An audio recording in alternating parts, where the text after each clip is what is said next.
File पे आ रहे हैं, न्यू पे जा रहे हैं और एक फाइल साइज ले रहे हैं आपने, कोई सा भी ले लें। बाय डिफॉल्ट हम पहले ही कॉमन वाला ले रहे हैं 800 इंटू 600 का।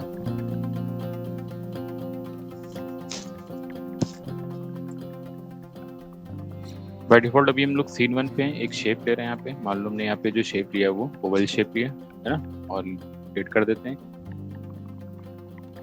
सिलेक्शन, और हम रखते हैं इसका स्ट्रोक कलर रखते हैं, और यहाँ पे इस पे जो कलर फिलिंग दे रहे हैं वो स्किन कलर की फिलिंग दे रहे हैं, लगभग ऐसे। ठीक, ओवरऑल का सिलेक्शन लिया हमने और यहाँ पे हमने F8 करके इसका सिंबल क्रिएट किया। ठीक, और नाम दे देते हैं यहाँ पे इस सिंबल को फेस। डबल क्लिक करके उस सिंबल के अंदर हम लोग आ रहे हैं और लेयर को नेमिंग कर रहे हैं यहाँ पे हम, फेस के नाम से डिफाइन कर रहे हैं। फिर न्यू लेयर ले रहे हैं,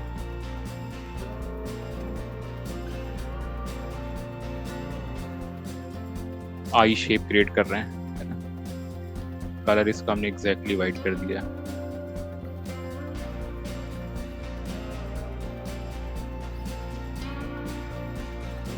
लेफ्ट आई के नाम से डिफाइन कर दिया हमने।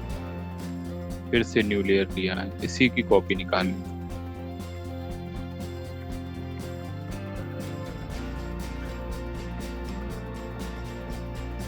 राइट आई के नाम से डिफाइन किया, पोजीशन हमने इधर निकाल के रख दी।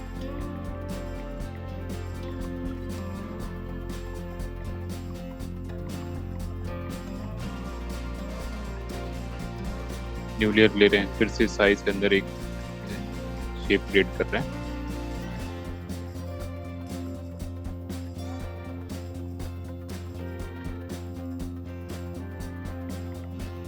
कलर ब्लैक दे देते हैं, स्ट्रोक इसका रिमूव कर देते हैं, कोई रिक्वायरमेंट नहीं।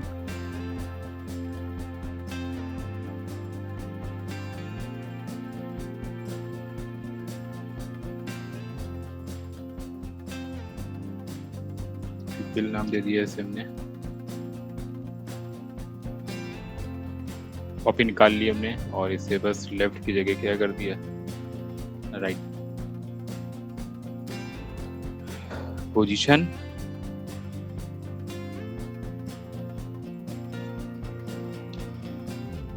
सेंटर पे रख रहे हैं।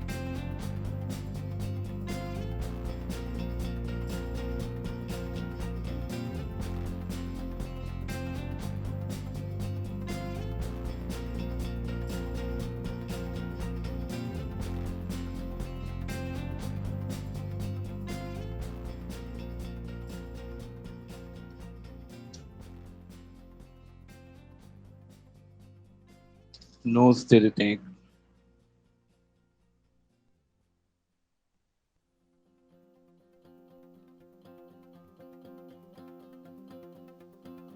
स्ट्रोक फिर से इसका रिमूव कर रहे हैं, नोज का कलर चेंज कर देते हैं।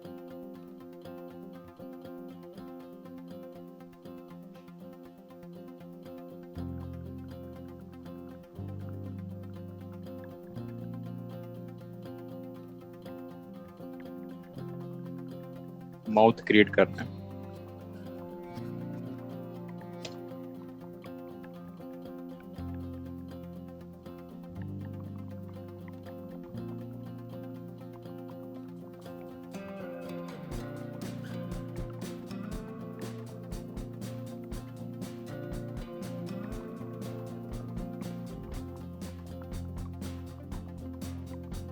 ठीक। और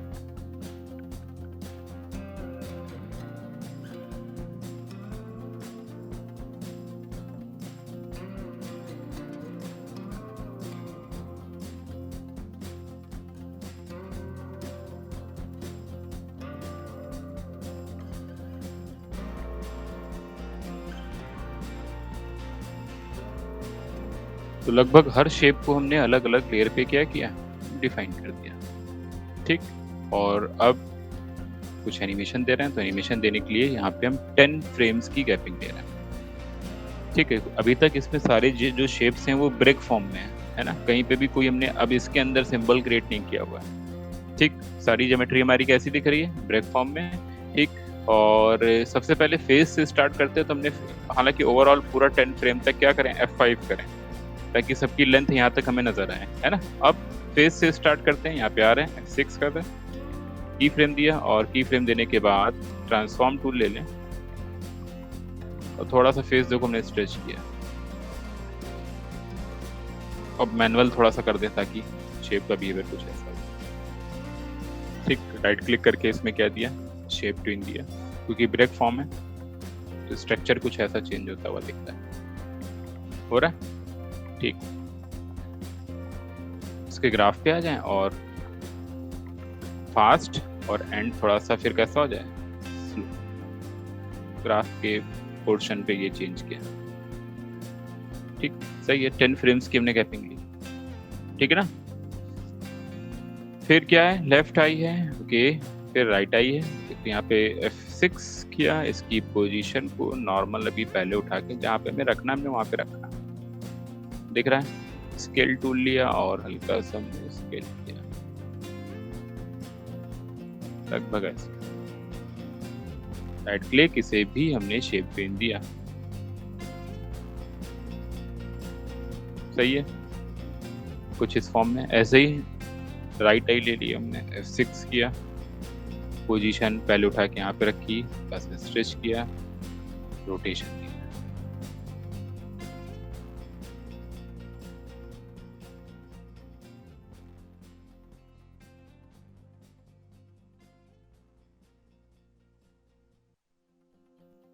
राइट क्लिक, यहाँ पे भी हमने क्या दिया, शेप।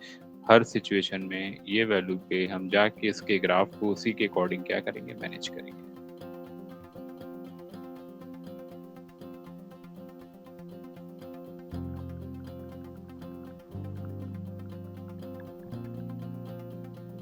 वैल्यूज भी डायरेक्टली पुट कर सकते हैं, देखें जरा, सही है। 100 वैल्यू पुट कर दी, स्टार्टिंग फास्ट है और एंड फिर से कैसा दिख रहा है, स्लो दिख रहा है। F6 इन पे भी दे रहे हैं और सिलेक्शन टूल ने, ताकि बाउंड्रीज हटें इसकी। रखा, इस वाले को भी यहाँ पे रखा, लगभग दोनों पे फिर से हमने यहाँ पे क्या दिया, शेप ट्विन, और दोनों ही पे ये वैल्यू हमने कितनी कर दी, 100। ग्राफ का ना यूज करके डायरेक्टली वैल्यूज पुट कर दे रहे हैं, इजी पड़ जाएगा। ग्राफ में कुछ ऊपर नीचे हो सकता है, वैल्यूज में कोई ऊपर नीचे नहीं हो रहा है, बिल्कुल परफेक्ट वे में आ रहा है। तो आइस का भी मूवमेंट होता हुआ दिख रहा है। नोज बची हमारी, नोज की सिचुएशन हमने यहाँ पे दी, प्लस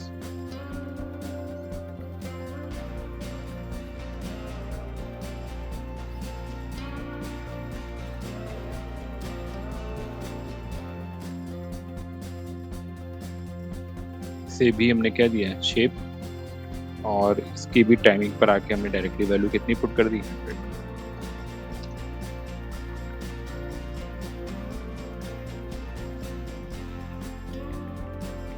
बचा हमारा माउथ, पोजीशन यहाँ पे रखी,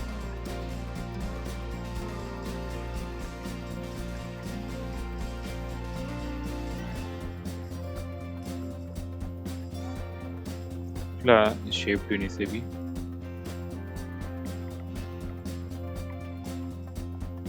सही है। तो कुछ ये सिचुएशन यहाँ पे क्रिएट करी, इस वैल्यू पे भी आके हमने ये वैल्यू कितनी पुट करी, 100।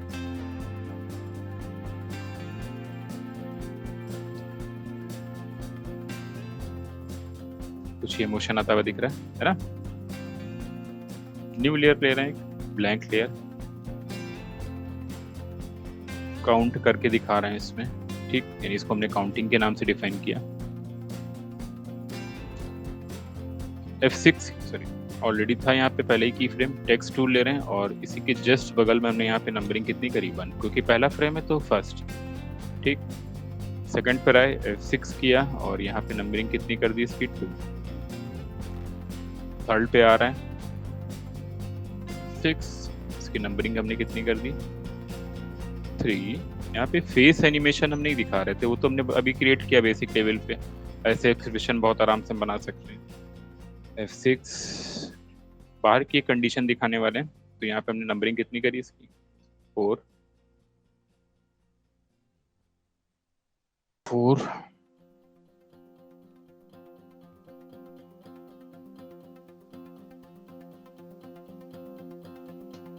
5 6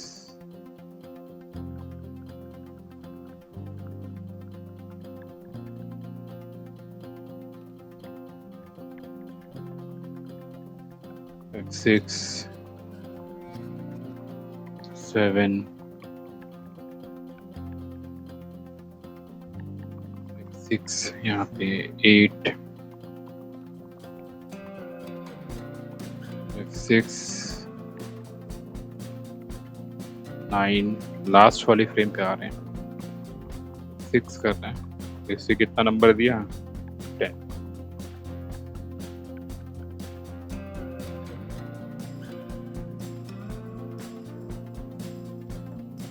ठीक, कंट्रोल माइनस चेक करें अपना मोशन। यहाँ पे मेरे नंबर्स चेंज हो रहे हैं जैसे जैसे फ्रेम्स चेंज हो रहे हैं। तो हमारा टोटल एनिमेशन जो 1 से 10 का बना है, फेस पे अगर हम देखें तो नॉर्मल एनिमेशन में दिख रहा है, नंबरिंग बगल में इसके चल रही है ओवरऑल। ठीक, अब सीन से बाहर आते हैं। यहाँ पे लेंथ कितनी रख दें इसकी, 10 फ्रेम्स तक अगर अभी रख के देखें तो F5 करें, कंट्रोल इंटर करें, तो एक लूपिंग में एनिमेशन हमारे यहाँ पे कंटिन्यूसली चल रहा है ना। नंबरिंग देखो उसी के हिसाब से उसकी क्या हो रही है, चेंज हो रही है, दिख रहा है। ठीक, लूपिंग में क्यों चल रहा है, क्योंकि यहाँ पे एक सेटिंग दी गई है। क्लिक करते हैं तो यहाँ पे अगर हम बाय डिफॉल्ट आए और अपने शेप पे क्लिक करें, है ना, जिसको हमने अभी एनिमेट कराया है, तो यहाँ पे बाय डिफॉल्ट रेशियो क्या लगा हुआ है, देखो हमारा लूपिंग, है ना। क्लिक करेंगे तो लूपिंग के अलावा भी यहाँ पे और भी कई सारे मेथड हैं। ठीक, तो यहाँ पे बाय डिफॉल्ट जो इसमें हो रहा है, प्ले ग्राफिक्स इन लूप, दिख रहा है, वो हो रही बार बार लूप। ठीक, फिर यहाँ पे दे रखा है क्या, प्ले ग्राफिक्स वंस। ठीक, यानी यहाँ पे अगर हमने इस पे क्लिक कर दिया तो एक ही बार ग्राफिक्स हमारी क्या होगी, प्ले होगी, बार बार लूप में नहीं जाएगी। ठीक है, तो हमने ग्राफिक्स 1 कर दिया और कंट्रोल इंटर करें जरा।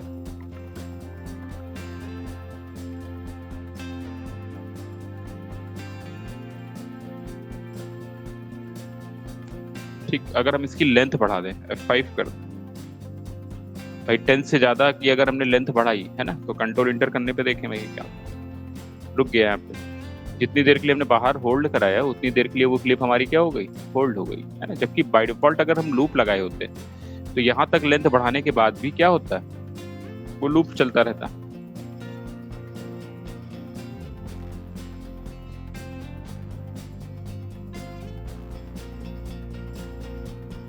शेप सेलेक्ट किया और इसे यहाँ पे हमने फिर से किस में सेट कर दिया, लूप में। देख रहा है वो रिपीटिशन कंटिन्यूसली हो रहा है यहाँ पे, है ना। लेकिन जब हमने इसको प्ले वंस पे लगाया, ठीक, तो ये 10 फ्रेम्स चलने के बाद रुक गई और उतनी देर के लिए रुकी रही जितनी देर के लिए हमने इसकी टाइमिंग सेट करी। ठीक है ना। और भी है यहाँ पे play single frames from graphics, और यहाँ पे दे रखा है रिवर्स का भी ऑप्शन दे रखा है और रिवर्स लूप का भी ऑप्शन दे रखा है। अब ये कुछ ऑप्शंस नए वर्जन्स में ऐड किए गए, है ना। तो यहाँ पे हमने प्ले ग्राफिक्स वंस, और प्ले ग्राफिक्स वंस में वो हमसे पूछ रहा है कि किस फ्रेम से स्टार्ट कर, इसका जो सबसे बेस्ट पार्ट है। तो अभी यहाँ पे जो हमने यहाँ पे फर्स्ट फ्रेम रखा हुआ है, कौन सा है, फर्स्ट है। तो यहाँ पे नंबरिंग हमें कौन सी दिख रही है, देखो फर्स्ट फ्रेम की दिख रही है। यानी अगर हम यहाँ पे चेंज करें 7th कर दें, यहाँ पे क्या हो गया 7th, यानी क्लिप की स्टार्टिंग डायरेक्टली 1 फ्रेम से ना होके किस फ्रेम से होगी, 7th फ्रेम से होगी। ये चीज समझ में आ रही है भाई। अंदर हमने टोटल 10 फ्रेम्स तक का एनिमेशन बनाया, इसीलिए हमने नंबरिंग करी हुई कि जो भी नंबर हम यहाँ पे डाल रहे हैं, हमने यहाँ पे कर दिया 4, तो हमारी क्लिप की स्टार्टिंग 4th फ्रेम से होगी। फर्स्ट, सेकेंड, थर्ड काउंट नहीं होंगे, केवल कहाँ से काउंट होगा, 4th से काउंट होगा, है ना। तो अब हम इसी मेथड को देखो यहाँ पे यूज करने वाले हैं और रिपीटिशन अपने एनिमेशन पे क्रिएट कर ले जाएंगे। तो हमने फर्स्ट रखा है, प्ले ग्राफिक्स वंस रखा, यहाँ पे फर्स्ट फ्रेम रखा, स्टार्टिंग के लगभग जितने भी 30 फ्रेम तक हम यहाँ पे क्या कर दे रहे हैं, F6 कर दे रहे हैं। हर फ्रेम को हमने क्या कर दिया, F6 कर दिया। ठीक, अब जो फ्रेम हम बताएंगे वो दिखेगा हमें यहाँ पे। अंदर ऑलरेडी 1 से 10 का एनिमेशन बना हुआ है। अब बाहर आ रहे हैं, यहाँ पे देखो ये फर्स्ट है। अब सीक्वेंस में तो सेकंड पे अपने आप हमें यहाँ पे कौन सा दिखेगा, सेकंड फ्रेम दिखेगा। थर्ड पर आएंगे, क्लिक करेंगे तो हमें कौन सा फ्रेम दिखेगा, थर्ड फ्रेम दिखेगा। दिख रहा है, अभी सीक्वेंस में कोई प्रॉब्लम नहीं है। लेकिन जब हम फोर्थ पे जा रहे हैं तो यहाँ पे हमें फिर से क्या दिखा रहा है, फोर्थ फ्रेम दिखा रहा है। लेकिन 1 2 3 हो गया था। अब जब हम फोर्थ पर आए तो हम एक छोड़ देंगे, यानी 2 कर देंगे, 1 छोड़ देंगे, अब 2 कर देंगे। 2 पर आएंगे और यहाँ पे क्लिक करेंगे इस पे, ये हो जाएगा हमारा क्या, 2 3, और ये आ जाएगा हमारा कौन सा, 4। अब अगले वाली जब हम फ्रेम पे आएंगे तो ये 7th फ्रेम है ना, यहाँ पे कितना कर देंगे, 3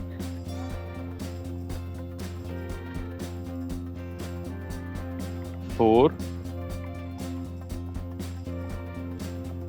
5, 3 का रेशियो लेके चल रहे हैं, है ना। फिर इस पे आएंगे 4, इस पे जाएंगे, क्या करेंगे 5, और इस पे आके क्या करेंगे 6।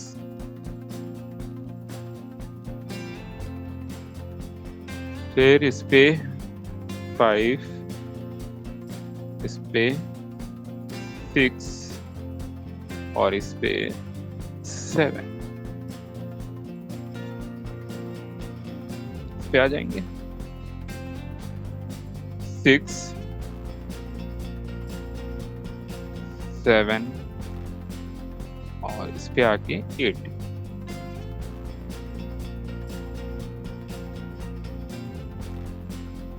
सेवेंथ 8 9। अगले फ्रेम पे आ रहे हैं